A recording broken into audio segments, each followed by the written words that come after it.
The average couple is missing out on $100,000 to $200,000 in Social Security benefits over their lifetime. Today, I've got 5 strategies so that doesn't happen to you. Welcome to Retirement Revealed. I'm your host, Jeremy Keil, and we're here to turn your retirement savings into retirement income. Today, we're talking about how to get the most out of your Social Security. I was prompted by a news article. Actually, moneygeek.com reached out to me, asked me for some thoughts on how to get the most out of your Social Security. I'll have a link to my responses and the article there in the show notes in the comments. Wanted to go through and share those ideas with you. I came up with 5 things, 5 tips on how to approach Social Security so that you're not one of those couples that misses out on 100 to 200 grand. And I say 100 to 200 grand. There's been multiple studies done that model out what probably would have been best for the couple and then what the couple did. And those are numbers. One study came up with about 111,000 a few years ago that the average couple is missing. More recent studies said something like 190,000 that the average couple is missing from Social Security because they filed at the not ideal time. So here's the 5 tips so you can file at the ideal time. Hopefully you don't miss out on that 100 grand or more. Number one is that your full retirement age is not your maximum retirement age. I hate the term full retirement age. So many people say that I'm going to get the most out of my Social Security because I'm going to file at my full retirement age. They talk as if full is the most. Makes sense, but it's not. Full is not the max. Max is the max. The max is at 70. I wish that they would change the term full retirement age to normal retirement age, because that's when the benefit is based on. All the promised benefits are on this normal retirement age, and anything that you get earlier is a pay cut. Anything you get later is a pay raise, but the maximum itself is at age 70. If you are thinking, I want to get the max, think of age 70. Don't think of your full retirement age, which is most likely 67. A few people still out there at 66 and 8 months, 66 and 10 months. Things like that. So that's the first step is how do you think of Social Security? Think of the max retirement age is age 70. Full is just normal, and you have choices on going below or after. Tip number 2 is you probably have 2 benefits to keep in mind. You might be married. You might have been married at some point in time. Now, of course, if you're single and you've always been single, there's absolutely one benefit you have access to. But chances are you've been married or you are married, and you've got to consider your own retirement benefit and your spousal benefit or your ex-spousal benefit. Or maybe you're single because you're widowed. You've got to consider your survivor benefit and your own retirement benefit. You could file for your survivor benefit as early as 60 and switch over to your own retirement benefit as late as 70. That's often a good way to go. Or I've seen the opposite, where you file for your own benefit at 62 and you file for your maximum survivor benefit then around age 67, your full retirement age, whatever that might be for you. 67, we're going with that for right now. So chances are you've got 2 benefits to keep in mind. If you're both alive and there's 2 of you in the couple, you've got your own retirement benefits to think of. When I'm talking to people about Social Security, they're often talking about their own one retirement benefit and saying, how do I get the most out of this one benefit?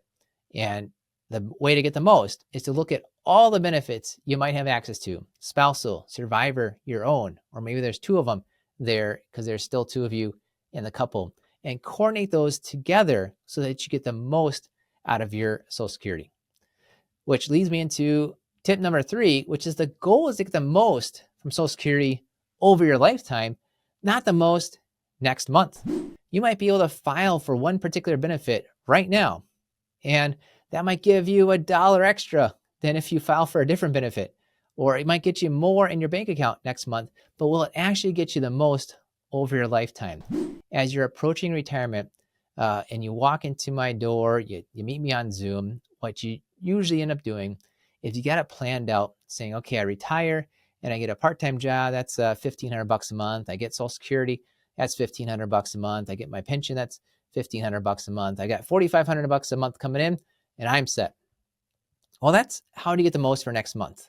It's not how do you get the most for your lifetime. Retirement is not how do I replace today's paycheck with a paycheck next month. It's how do I replace today's paycheck with a paycheck for the rest of my lifetime? Approach your Social Security so that your decisions you're making get you the most over your lifetime. And the way to do that is tip number 4, that your best chance for you to get the most of your lifetime is to keep in mind the actual title of the Social Security program. It's Old Age Survivor Insurance. It is there to help you out in your old age if you run out of money. It is there to help your survivor out if you're gone and they're missing out on some money. And it is there as insurance in case those things happen, in case somebody dies too soon, in case you live longer than you expected, in case the market did not perform or interest rates did not perform or inflation did not go the way you wanted. Social Security grows with inflation. And so the approach to Social Security to get the most of your lifetime, give you the best chance to get the most of your lifetime, is to keep those words in mind. Old age survivor insurance. That's what you're trying to maximize. Again, like one of the earlier tips, tip number 3, you're not trying to get the most from Social Security next month. It's helping you over your entire lifetime. Tip number 5 is you're approaching Social Security so you don't miss out. And of course, missing out, making mistakes is what we're trying to avoid. So make sure if you want to avoid big retirement mistakes, I've got a white paper, a guidebook for you to download at avoidbigretirementmistakes.com. So check out avoidbigretirementmistakes.com. All right, the 5th thing to think of is there are multiple risks with Social Security. And almost everyone thinks of the one risk. They don't think of the other risk. The first risk is, what if I die too soon and I just don't get enough out of Social Security as much as I could have? And that is a very valid risk. But there's 2 risks. There's 2 sides of it. If you don't make it to the average, it's because you might have gone early or you might go later. The other risk is, what if I live longer and I didn't get enough out of Social Security because I took it too soon? So there are 2 risks to Social Security. What if I go too early? What if I go too late? And the way to mitigate that is easier when there's 2 of you. And so I'm going to talk to the folks that are 2 of you. If there's 2 of you in the couple, you want to attack each risk with the right benefit. When there's 2 of you, there's a higher risk and a lower risk. And the lower risk will go away when the first person goes away.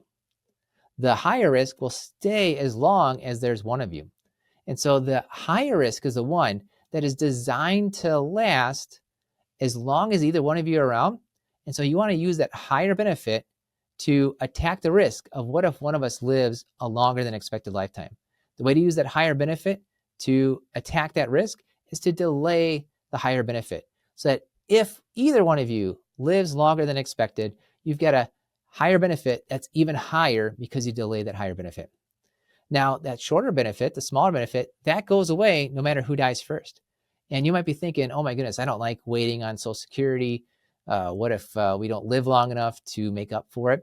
Well, because that shorter benefit, that smaller benefit, is the one that goes away first, that's the one you want to get as long as possible. And the way to get as long as possible is to file for it as early as you want. So I'm not saying exactly if there's 2 of you, you have one person file at 62 and one person file at 70, but think of this kind of, trick, hack, idea. Consider this idea. If you're both the same age and you're both planning on taking the money at the same time, consider taking the smaller benefit earlier. Consider taking the higher benefit later on, right? If you take one 2 years earlier and the other one 2 years later than you would have otherwise, that averages out to the exact same time, right? That averages out as if you had taken it at the same time. And one's maybe 15% lower, the other one's maybe 15% higher. It kind of averages out to the same dollar amount when there's 2 of you. But you're getting some money earlier in case you live a shorter than expected life. And in case you live a higher than expected life, in that exact example, there's 15% more to that surviving spouse throughout that longer life. So approach Social Security the way it ought to be approached, which is as old age survivor insurance. Remember that the full retirement age is not the maximum retirement age. It's just the normal retirement age. The maximum is the maximum.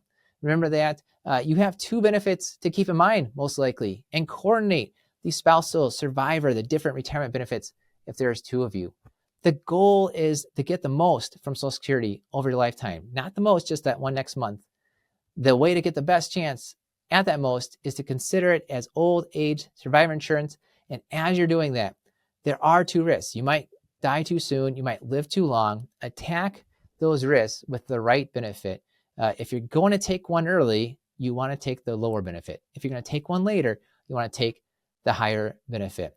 I hope you learned quite a bit about Social Security and how to get the most out of it. If you have any questions, head to retirement-revealed.com. Go to retirement-revealed.com, and in the top right, you will see a spot there. It says Ask Jeremy a Question. Love to talk to you, see what other questions you might have about Social Security, about retirement in general. Well, thank you for listening to the Retirement Revealed podcast. We believe if you know more about your money, you will feel better about your money and you will make better money decisions. Hi, I'm Jeremy Keil, owner of Keil Financial Partners. And if you're interested in seeing how we help our clients get more income, pay less in taxes, and avoid big retirement mistakes, make sure to go to keilfp.com. That's KEILFP.com.